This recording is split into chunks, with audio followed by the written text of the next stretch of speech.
y abocarnos entonces a otro gran tema de la propiedad horizontal, como es la convivencia en la vida consorcial. Negociación y responsabilidad. El tema va a ser desarrollado por la doctora Viviana Díaz. La doctora Díaz es abogada, mediadora, experta en resolución adecuada de conflictos y desde el año 1997 conciliadora laboral del Servicio de Conciliación Laboral Obligatoria, SECLO. Es directora también del SECOSE y responsable del diseño de diferentes servicios de conciliación en Argentina y América Latina. La doctora Viviana Díaz nos hablará sobre la aplicación de los métodos de gestión adecuada de conflictos en la vida consorcial. Le escuchamos.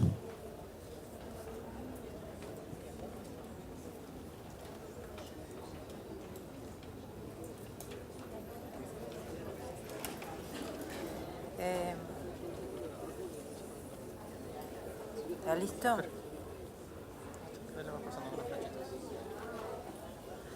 Bueno, buenas tardes y un agradecimiento en primer lugar a la Cámara de Administradores de la Propiedad Horizontal por esta invitación, por poder compartir con todos ustedes algunas técnicas, herramientas de negociación, particularmente para ustedes, administradores y administradoras que gestionan todos los días situaciones de conflicto que hacen a la convivencia.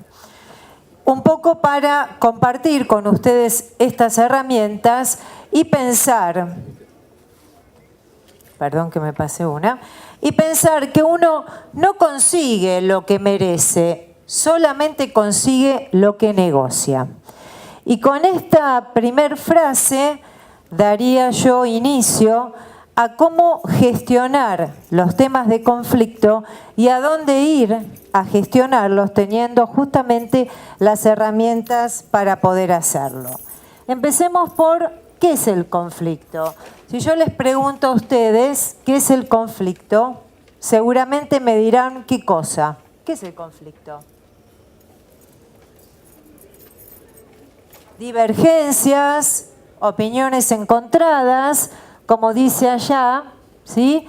Ideas o principios diferentes, es algo congénito que viene en el hombre. En realidad, el conflicto es un concepto infinito. Ahora, si es un concepto infinito, nunca se termina. ¿Qué podemos hacer? Justamente lo que podemos hacer es gestionarlo, teniendo en cuenta que el conflicto puede ser personal, interpersonal, intrainstitucional o interinstitucional. Seguramente todos ustedes participan en alguna de estas formas o clasificaciones del conflicto en su vida laboral cotidiana. Entonces, ¿cómo podemos gestionar el conflicto? En primer lugar, a través de los métodos de gestión adecuada. No diría de resolución, porque justamente el conflicto es infinito, podemos gestionarlo, pero no termina. De gestión adecuada y no alternativa, como muchos dicen, porque se trata de diseñar el proceso que sea más conveniente para ustedes, para el desarrollo de su vida laboral y llevarlo justamente al ámbito en donde ustedes lo desarrollan. En pantalla están viendo entonces las técnicas que sirven para gestionar el conflicto. La programación neurolingüística, que algo seguramente habrán visto con Nora Salas a la mañana, que forma parte de mi equipo de capacitación. La programación neurolingüística es justamente lo que me permite programar mi mente para poder entender lo que le pasa al otro.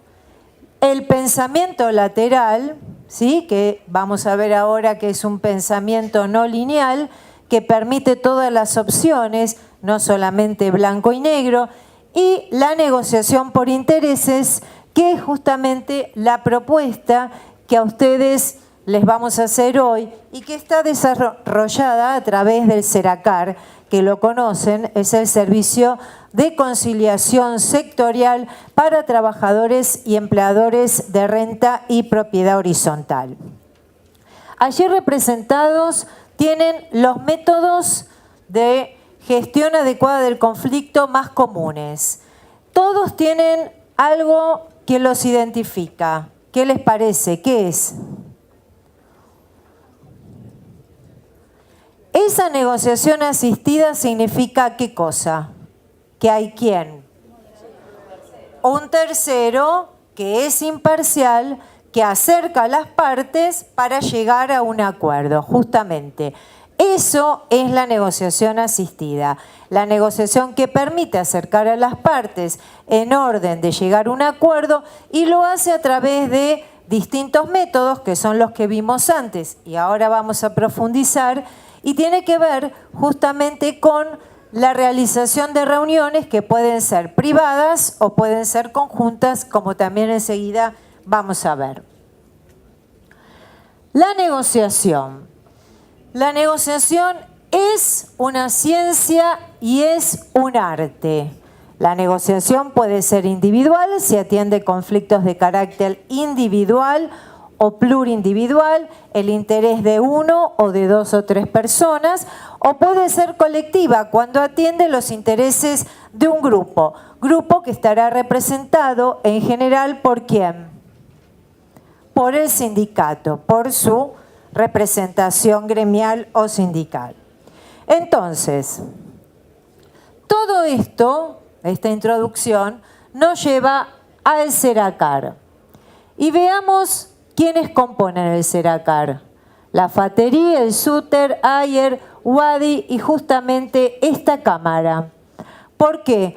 Porque pensaron que era el espacio adecuado para que solamente aquellos que conocen a fondo el tema, como son ustedes, puedan llevar adelante este sistema, este servicio, que no solamente es de conciliación laboral, es de facilitación, de mediación, conciliación, arbitraje y ODR, que es resolución electrónica de disputas.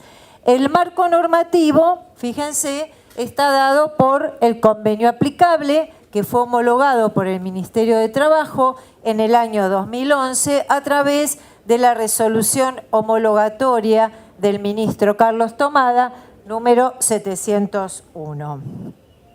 ¿Y para qué? ¿Y cómo se compone el SERACAR? Por un lado, la comisión y el consejo de administración, la coordinación y un cuerpo administrativo que permite llevar adelante 4 ramas importantes de la gestión adecuada del conflicto.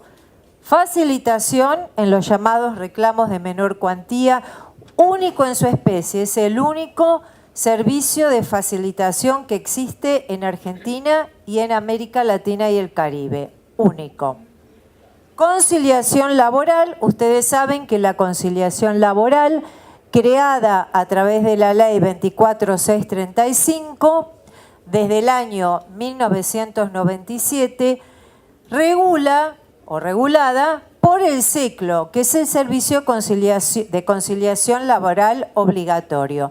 Pero en el capítulo 4 de esta ley, la 24635, se da la posibilidad para crear servicios sectoriales, con la característica de que estos servicios sectoriales son optativos.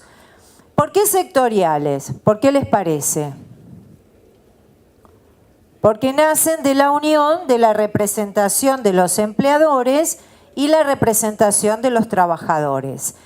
Los únicos 2 servicios que vieron la luz, porque hay otros que están pero no han visto la luz, son el SECOSE para comercio, regulado por el 130, que es el Convenio Colectivo de Comercio del año 75, y el SERACAR, mucho más extenso y mucho más completo que el SECOSE, porque como les decía, incluye los cuatro diseños de gestión adecuada del conflicto: facilitación, mediación, conciliación y arbitraje. Cuando hablamos de conciliación, hablamos de todos los reclamos de carácter laboral. Cuando hablamos de facilitación, hablamos de todos aquellos reclamos que no son de carácter laboral, pero que hacen a la vida y a la convivencia. La señora que se queja porque el encargado no le lleva la bolsa. El encargado que le dice, señora, no es mi función. Y esto, sumado a que hay un marco que lo hace propio, que es la convivencia, porque no me voy del trabajo y vuelvo a mi casa, sino que convivo en el lugar donde habito, hace justamente los problemas laborales más de convivencia. Y a veces, y ustedes lo saben mucho mejor que nadie, porque son los que sufren todas estas consecuencias, los gritos, los insultos y las quejas, muchas veces situaciones que uno dice, pero no pasó nada, termina siendo un gran conflicto. Para esos reclamos, que no tienen quizás cuantificación económica, existe la facilitación. Mediación civil, que la conocen, ¿sí? Y por último, el arbitraje. Ahora vamos a ver rápidamente de qué trata. Para el ejercicio de la facilitación tenemos actualmente 6 facilitadores y una estrella que ustedes conocen y sufren diariamente, el famoso libro de orden. Bueno, todo aquello que no se vuelca, todo aquello que sí se vuelca y todo aquello que da origen justamente a un reclamo puede ser negociado en el SERACAR y termina, en caso de acuerdo, con un acuerdo que es registrado, lo cual me permite, si bien no homologar, porque no se trata de una conciliación, tener un número de registro en donde yo le diré luego a ese encargado, mire señor, 3 o 4 veces usted estuvo en facilitación, aquí está el registro donde consta los distintos acuerdos o no acuerdos, quiere decir que su función está siendo encausada por otro lado y me abre la puerta, como seguramente ustedes estarán pensando bien, a algo que tiene que ver con incumplimientos reiterados que van a terminar, sí, en un conflicto laboral que va a ser negociado en la etapa de la conciliación y homologado sí o sí por la autoridad de aplicación que, como ustedes saben bien, es el SECLO. La conciliación laboral a cargo de 10 conciliadores que han sido seleccionados dentro de la lista de los 180 conciliadores laborales del SECLO, pero además se les exige un entrenamiento especial que tiene que ver con todo lo que es la gestión adecuada del conflicto y el manejo del convenio colectivo. No es lo mismo saber negociar el convenio de los bancarios que saber negociar la expertise que requiere las situaciones de propiedad horizontal. No es lo mismo. Y porque no es lo mismo, se requiere que ustedes, que son los que saben, puedan bajar esos conocimientos en los cursos de entrenamiento a los propios conciliadores. Ese reclamo puede terminar en un acuerdo. Si termina en un acuerdo, será homologado frente al SECLO. Si termina en un no acuerdo, no da origen a los honorarios. Todos aquellos empleadores que se encuentran asociados o dentro de las cámaras que hemos mencionado antes, no tienen que pagar los honorarios del conciliador. Un dato no menor, se trata de 950 pesos masiva si es un solo reclamante. Con lo cual, el conocimiento que ustedes puedan tener en profundidad del uso del SERACAR redunda en una fuente de ingreso y ahorro genuino justamente para ese consorcio. La mediación, también a cargo de 10 mediadores, puede ser dentro de la órbita de lo civil o de la órbita de lo comercial. Se requiere que sean mediadores matriculados, se ha capacitado a esos mediadores en técnicas especiales que tienen que ver con la temática de la propiedad horizontal, y en este caso los honorarios se pautan o pactan entre las partes. Más allá, y esto también es un ahorro genuino para ustedes, que todos los gastos que implica la mediación, que no son pocos, y vieron que ahora con la reforma de la ley tengo un honorario de mínima, que es 200 pesos, que lo tengo que pagar igual como requirente, sea que llegue o no llegue al acuerdo. Si llego, forma parte de los honorarios finales. Esos honorarios también son a cargo del Seracar cuando se trata de un empleador que está dentro, es decir, es socio de una de las cámaras o asociado de una de las cámaras. El arbitraje, método de resolución adecuada de conflictos, que a diferencia de los demás, tiene la particularidad, ¿cuál? ¿Qué les parece? ¿Quién decide? ¿Las partes? Exacto. La decisión es vinculante, el árbitro decide. El año que viene vamos a estar desarrollando dentro del Seracar todo lo que es arbitraje, tanto a nivel individual y plurindividual como a nivel colectivo. Así está pautado en el convenio original. Solo para contarles algunos números. Hoy en facilitación, recuerden que eran para los reclamos de menor cuantía, tenemos unos 400 expedientes. Fíjense que el 62% con acuerdo. Es en la facilitación una de las formas que mejor se puede llegar a un acuerdo y mejor hace a la convivencia. Es donde mejor puedo expresar esa forma de negociar, que enseguida vamos a ver en qué consiste. En los expedientes de conciliación, más o menos unos 1000, tenemos 43% de acuerdo. Cuando les digo de acuerdo, homologado, que significa que tiene resolución homologatoria del Ministerio de Trabajo y que hace cosa juzgada entre las partes. Entonces, ¿qué técnicas de negociación se usan en el Seracar? Las técnicas que tienen que ver con decisiones tomadas por consenso, con reuniones privadas y conjuntas, con escucha activa y con la posibilidad de verificar si las partes entienden y se han comunicado en forma eficiente. Y para poder llevar adelante estas técnicas de negociación, tiene que ver esto con la comunicación. Perdón, pero el calor es importante. Ay, gracias. Y esto a lo mejor los que estuvieron a la mañana pudieron verlo, y tiene que ver a la actitud. Si un negociador dice, como yo diría en este momento, qué contenta que estoy estando aquí, ustedes seguramente interpretarán que lo que yo digo no tiene nada que ver con lo que yo muestro, ¿sí?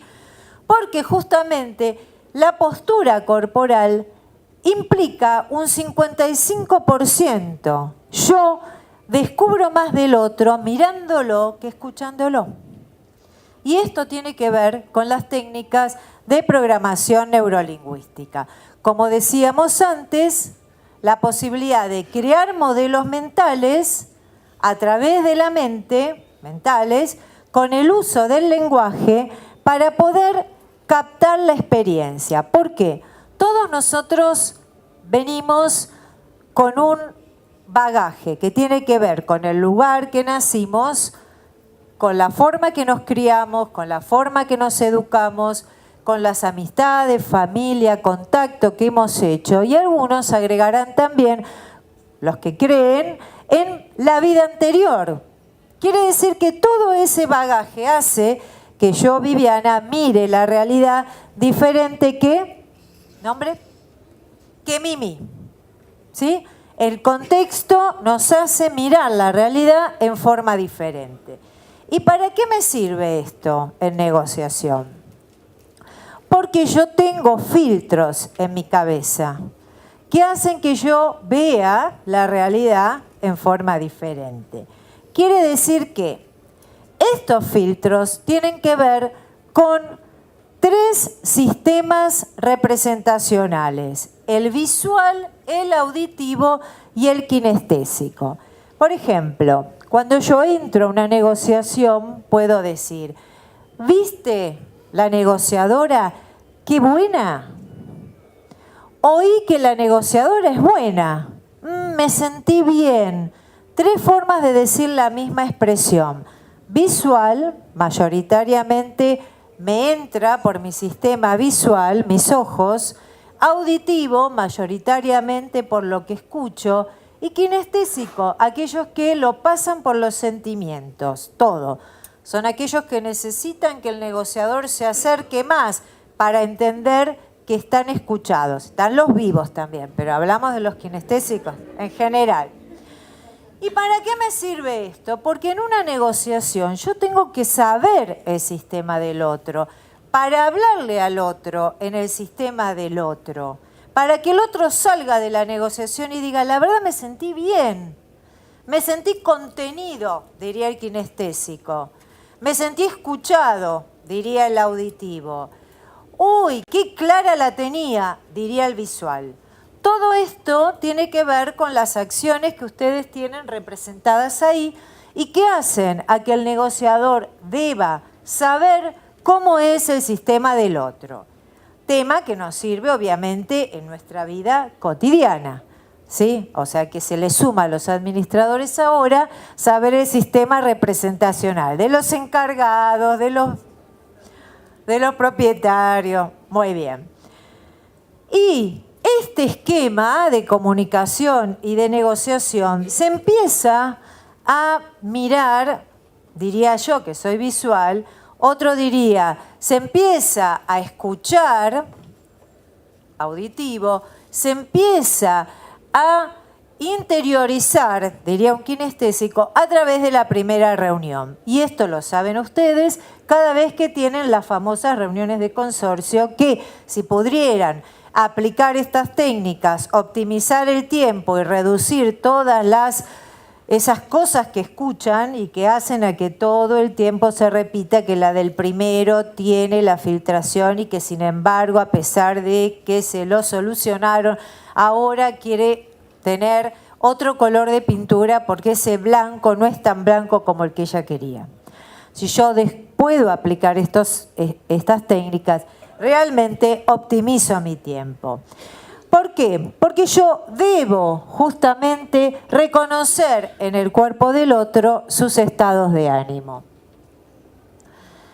Entonces, ¿qué es lo que hacemos en el Seracar? En primer lugar, por supuesto, recordar a las personas, ¿sí?, la necesidad del buen trato, del trato respetuoso, que a veces ustedes lo saben mejor que yo todavía, no es tan claro, ¿sí? Y poder desarrollar lo que se llama la escucha activa. ¿Y qué es la escucha activa? La escucha activa es esa escucha interiorizada, es escuchar como a mí me gustaría que el otro me escuche. No es lo mismo que oír. ¿Por qué? Porque el acto de oír es el acto de captar el sonido. Puedo poner piloto automático y mientras yo les hablo, ustedes pensar, bueno, voy a hacer de comida zapallitos, voy a hacer un lindo pollo al horno y están oyendo porque mi voz les llega. Pero la escucha activa requiere un compromiso de aquel que está escuchando. Y esto tiene que ver con los elementos de la escucha, que son la sensación, la interpretación, la evaluación y la respuesta. Sensación. Usted es un loco, transmite el mensaje. Interpretación. Me dijo loco. Empiezo a pensar el sonido que el otro hizo. Evaluación. Ah, claro. No me estaba cargando, me dijo loco. Interpreto. Y por último, sigo en el cuarto paso de la escucha, la respuesta. que tratamos en el Seracar de que no sea esta, ¿sí? A pesar de que hay gente kinestésica, sino que la respuesta es la captación del mensaje y la devolución. Entonces, ¿qué implica la escucha activa? Implica esto que decíamos antes, atender el lenguaje corporal del otro, mantener un contacto con el otro y escucharlo como a uno le gustaría que lo escuchen. Y finalmente, algo que es la clave del negociador, que es el saber preguntar. Hay muchos obstáculos que provienen, que tienen que ver, ¿no?, con la escucha activa y que provienen de las personas. Cuando estoy apurado, cuando estoy enojado, cuando pienso que el otro tiene la culpa, cuando soy soberbio, cuando tengo prejuicios. Pero además de estos obstáculos que provienen de la escucha activa, hay otros que provienen del lenguaje. Por ejemplo, la multivocidad. Y parafraseando a la genia de Maitena, la señora dice: no sé si estoy preparada para esta nueva relación. Me costó tanto divorciarme. Y él le dice: ¿y a mí? La interpretación que ella está haciendo de su divorcio no es la misma que la que está haciendo él. El mismo concepto puede ser tomado de diferente manera. O por ejemplo, las presunciones.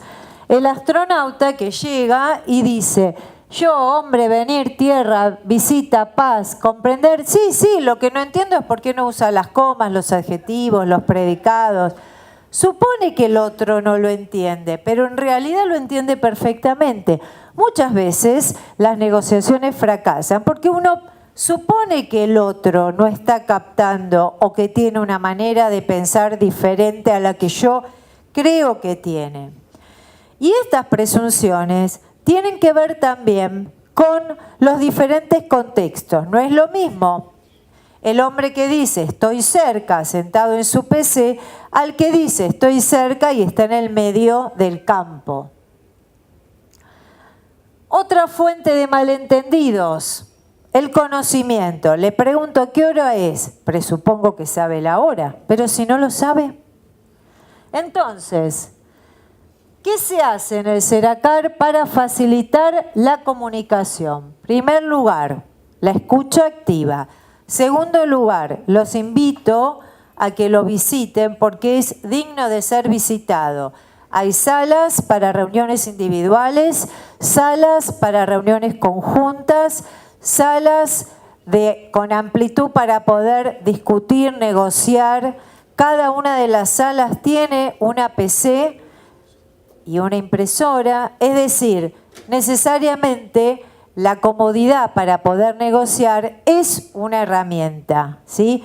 Recordemos cuando uno le toca ir a un juzgado y está parado, no hay papel, ¿sí? Hay 50 personas dentro de un recinto, el audiencista más que hacer técnicas de negociación dice ¿qué dice? ¿Qué va a decir? Es imposible negociar. También el lugar con las mesas y las sillas adecuadas tiene que ver para poder facilitar esa comunicación.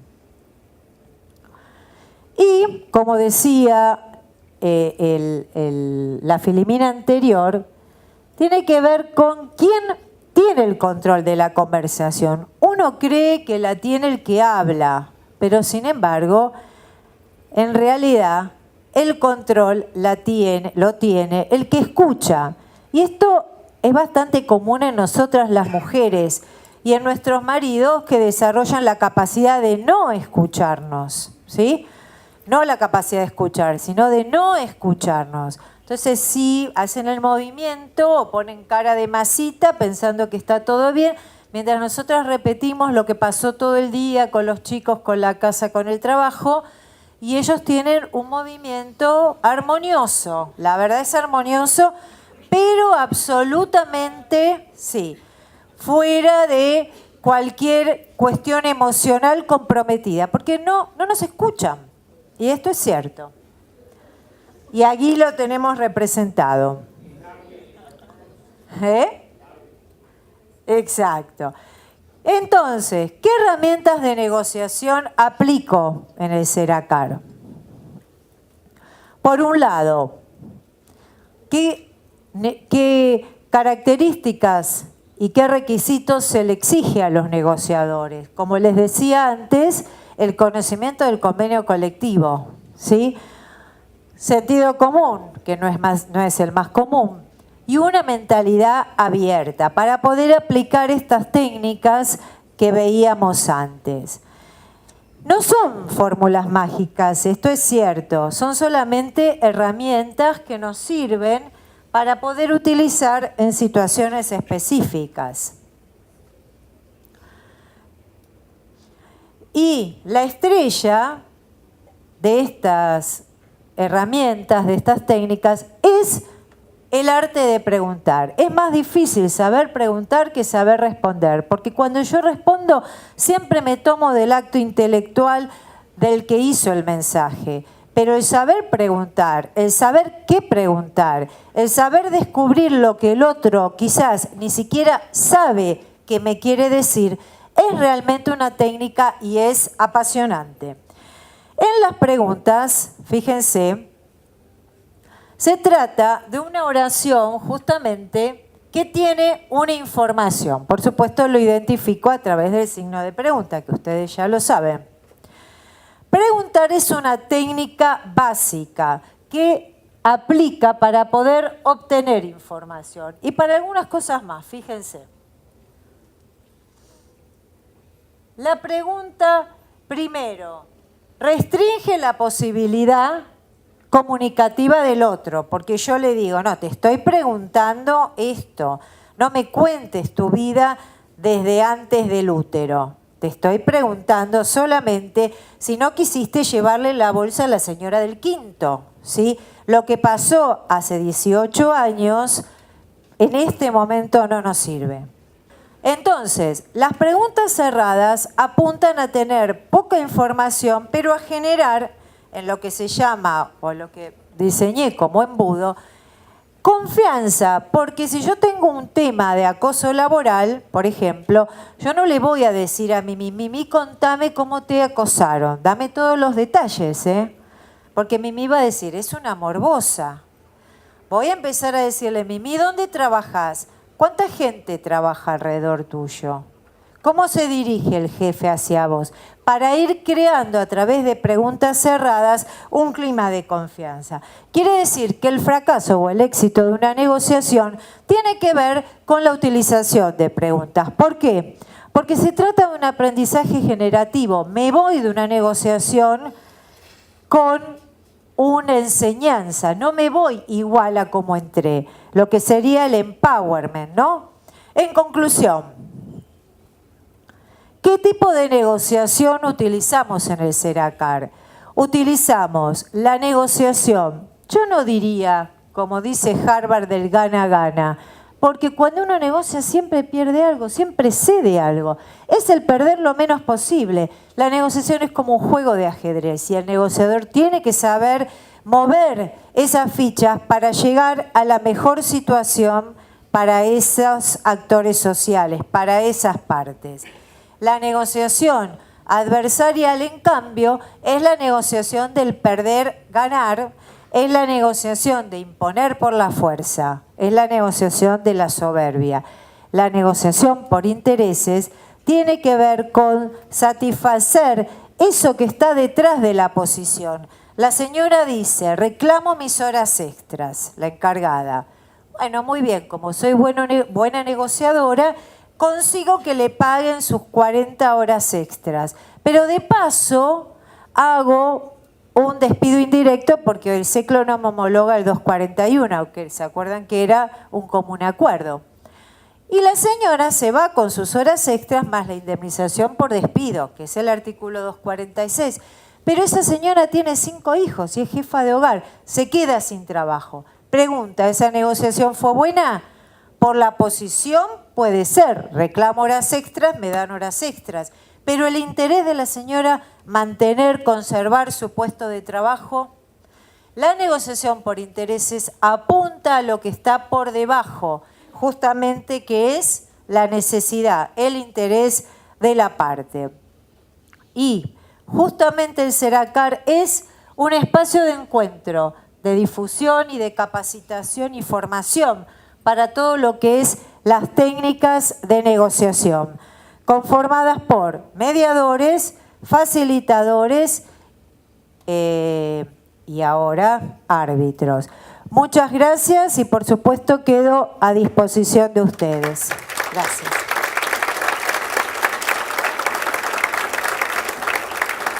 Modera este bloque el señor Arturo Molina, secretario de la Cámara. ¿Preguntas? Las entregas de la plaqueta recordatoria de su paso por este Congreso. ¿Alguna pregunta para la doctora? Ahí se levanta una mano. Sí. La aplicación de esto en el interior del país. Yo soy de Tucumán.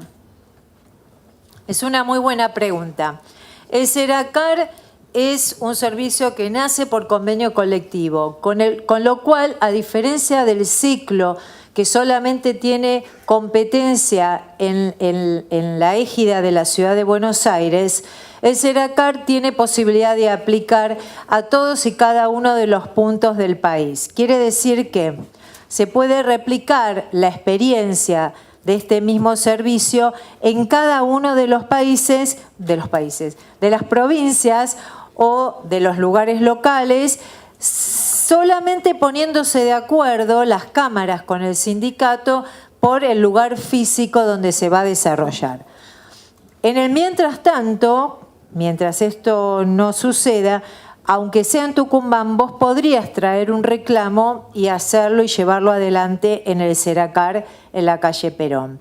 Pero respondiendo a la pregunta, es de orden nacional porque es por convenio colectivo.